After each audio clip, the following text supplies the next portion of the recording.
اچھا، یہ یہاں جو بے کا لفظ آیا نا، جس کا ترجمہ میں نے سودا کیا ہے، اصل میں یہ اسی سے بنا ہے لفظ بیت۔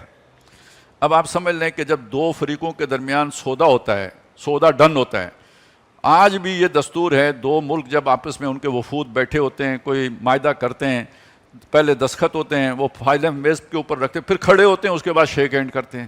یہ جو شیک ہینڈ ہے نا، یہ گویا اس سودے کو ڈن کرنے کی علامت ہے۔ تو یہ اصل میں بندے نے بیچا، اللہ نے خریدا، فریق کون ہے؟ اللہ اور بندہ۔ اب اللہ تو سامنے ہوتا نہیں، تو اللہ کی طرف سے جو ہے نا اللہ کا ریپریزنٹیٹیو ہوتا ہے، اور وہ ہوتے ہیں اللہ کے رسول، جن کو اللہ تعالیٰ نے اپوائنٹ کیا ہوتا ہے۔ خود اللہ اس کی اپوائنٹنگ اتھارٹی ہوتی ہے، وہ کرتا ہے یہ سودا۔ اس لیے بعض علماء کہتے ہیں یہ والی بیعت صرف رسول لے سکتا تھا۔ پھر اس میں کچھ لوگوں نے تھوڑا اضافہ کیا کہ جو خلیفہ ہوتا ہے وہ چونکہ رسول کا نائب ہوتا ہے، خلیفۃ المسلمین جو ہے وہ رسول کے نائب ہونے کی حیثیت سے وہ بھی یہ بیعت لے سکتے ہیں۔ اس سے آگے وہ منع کرتے ہیں، کسی اور انسان کو یہ حق حاصل نہیں ہے کہ یہ بیعت لے، میرا اور اللہ کا معاملہ ہے، یہ بیچ میں اور کون آ گیا خام خواہ۔ لیکن یہ کہ ہمارے ہاں ایک بیعت اور ہے، وہ یہ والی نہیں ہے، وہ جو ہے نا وہ جو بیعت سلوک جسے کہتے ہیں، اور اس پہ اختلاف ہے، بعض اسے ٹھیک مانتے ہیں، بعض اسے ٹھیک نہیں مانتے۔ اب یہ کہ ایک بیعت اور بھی، جہاد فی سبیل اللہ کی بیعت بھی جو ہے وہ اس کو بھی بعض نے مشروع کیا ہے، لیکن یہ کہ وہ بہت ریئر ہے، لیکن وہ تب ہے کہ جب ایسے لوگ جو یہ معاہدہ کر چکے ہوں وہ جان ہتھیلی پہ لے کے میدان میں نکل آئے ہوں۔ جیسے ہم نے طالوت و جالوت کا قصہ پڑھا، اس موقع پہ اس نے کہا نا کہ پانی نہیں پینا ہے۔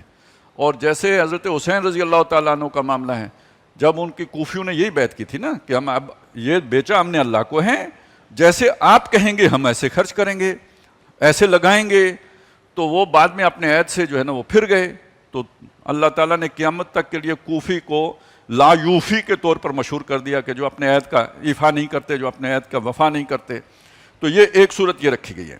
اور اس حوالے سے آخری بات یہ ہے کہ بڑی جرت کی بات ہے، مطلب آپ میں سے کوئی یا میں معاہدہ کرتا ہوں اللہ کے ساتھ، اور آپ میں سے میں نے معاہدہ کیا اللہ کے ساتھ، میری جان بھی اللہ تیری، میرا مال بھی تیرا، آپ میں سے کوئی اٹھ کے کہے کہ تم نے خرچ میری مرضی سے کرنا ہے، یعنی آپ اللہ کے قائم مقام ہونے کا دعویٰ کر رہے ہو، بہت جرت کی بات ہے، بہت جسارت کی بات ہے، بڑی ہمت کی بات ہے۔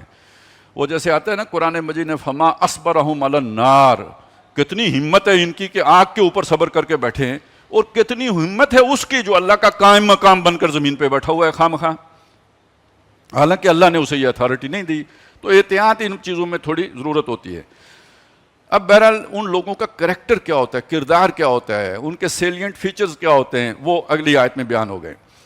التائبون العابدون الحامدون السائحون الراکعون الساجدون الآمرون بالمعروف والناہون عن المنکر والحافظون لحدود اللہ۔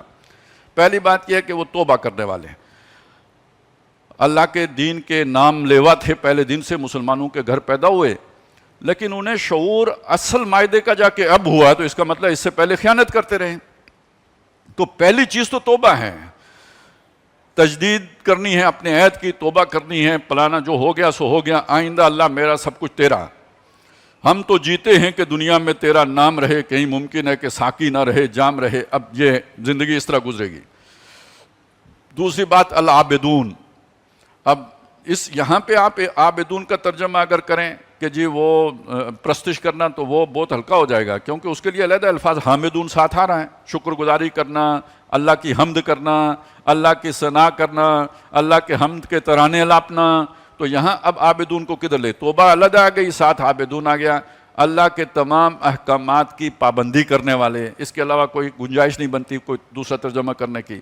الحامدون، اللہ کا شکر بجا لانے والے، اللہ کا احسان ماننے والے، اور اس حمد کے اندر اللہ کی ثنا کرنا، اللہ کی تعریف کرنا وہ بھی شامل ہیں۔ حمد میں دونوں چیزیں شامل ہو، شکر کرنا اور اس کے ساتھ ساتھ یہ کہ تعریف کرنا، ثنا کرنا۔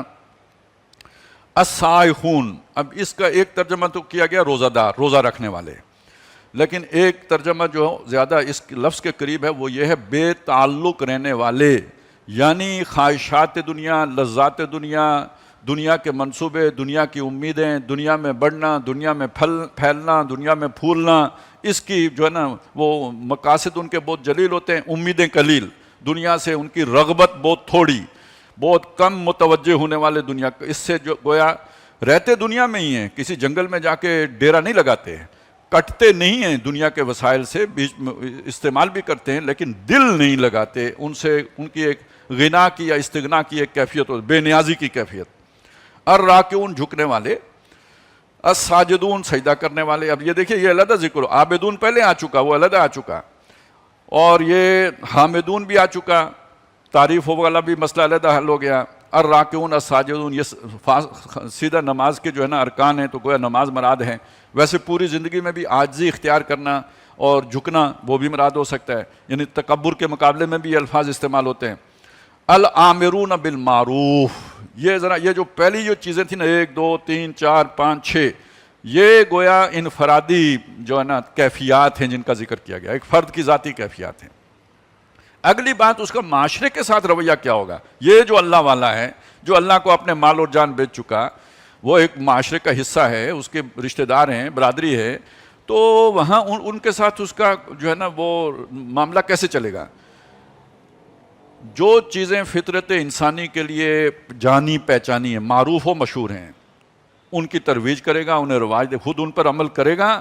اپنے جو یہ حلقہ احباب ہے اس کو اس کی ترغیب دے گا, شوق دلائے گا, ایجوکیٹ کرے گا, سمجھائے گا, راغب کرے گا, اور جہاں اس کا حکم چلتا ہو وہاں اس کا حکم چلائے گا, وہ اللہ کے احکامات کو نافذ کرے گا. وَالنَّاهُونَ عَنِ الْمُنْكَرِ, اور جو برائیاں ہیں ان سے روکے گا, ان سے منع کر. منکر اجنبی چیزیں جو انسانی فطرت کے لیے ناپسندیدہ چیزیں ہیں ان سے خود روکے گا, باقیوں کو روکے گا.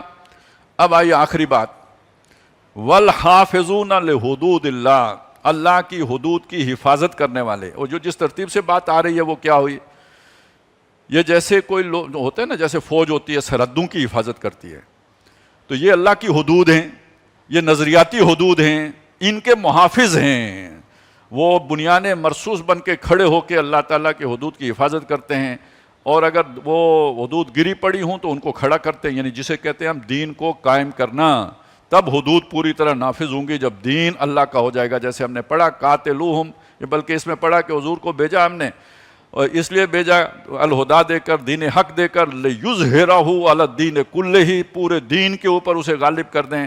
تو ظاہر ہے ان کے ساتھ جو تھے وہ تھے جو وَالْحَافِظُونَ لِحُدُودِ اللَّهِ کر, اللہ کے حدود کو نافذ کرنے کے لیے یہ جدوجہد کر رہے تھے ساری. وَبَشِّرِ الْمُؤْمِنِينَ, ان ایمان والوں کو خوشخبری دے دیجئے. یہ ہیں وہ لوگ کہ جو اپنے سودے میں پورے اترے, جنہوں نے جو عہد کیا تھا اللہ سے اسے نبھایا.